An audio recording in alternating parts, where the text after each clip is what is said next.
സ്വകാര്യ മേഖലയിലെ ചികിത്സാ രീതികളെക്കുറിച്ച് വ്യാപകമായ ആക്ഷേപങ്ങൾ ഉയർന്നു വരാറുണ്ട്.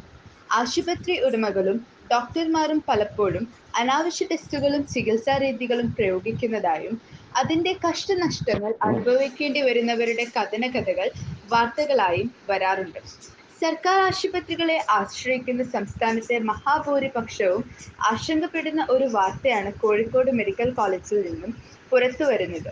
ഗവൺമെന്റ് മെഡിക്കൽ കോളേജ് മാതൃശിശു സംരക്ഷണ കേന്ദ്രത്തിൽ കൈവിരലിന് ചികിത്സിക്കാനെത്തിയ 4 വയസ്സുകാരിയുടെ നാവിന് ശസ്ത്രക്രിയ നടത്തിയ ഞെട്ടിക്കുന്ന വാർത്തയാണ് പുറത്തുവന്നിരിക്കുന്നത്.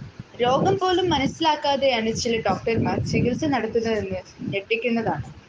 ഡോക്ടർമാർ നടത്തുന്ന ചികിത്സാ പിഴവിൽ രോഗികൾക്ക് മരണമടക്കം സംഭവിക്കാറുണ്ട്. ചികിത്സാ രംഗത്ത് സൂക്ഷിക്കേണ്ട സൂക്ഷ്മത ഈ ഡോക്ടർമാരും സംഘവും പുലർത്തിയില്ല എന്ന് വേണം ഇതിൽ നിന്നും അനുമാനിക്കാൻ. ഇത്തരം കുറ്റം ചെയ്യുന്നവരെ മാതൃകാപരമായി ശിക്ഷിക്കണം. പൊതുജനാരോഗ്യ രംഗത്ത് നാം കൊട്ടിഘോഷിക്കുന്ന മാതൃകയുടെ മൂടുപടമാണ് ഇത്തരം സംഭവങ്ങളിലൂടെ വീണുടയുന്നത്. മറ്റൊരു സംഭവവും റിപ്പോർട്ട് ചെയ്യപ്പെട്ടിട്ടുണ്ട്. രോഗികളുടെ ജീവൻ സംരക്ഷിക്കാനാണ് ആതുരാലയങ്ങളിലും ഡോക്ടർമാരുടെ അടുത്തും എത്തുന്നത്. അവർക്ക് കൃത്യമായ ചികിത്സ ഉറപ്പാക്കാൻ ബന്ധപ്പെട്ടവർക്ക് കഴിയേണ്ടതുണ്ട്.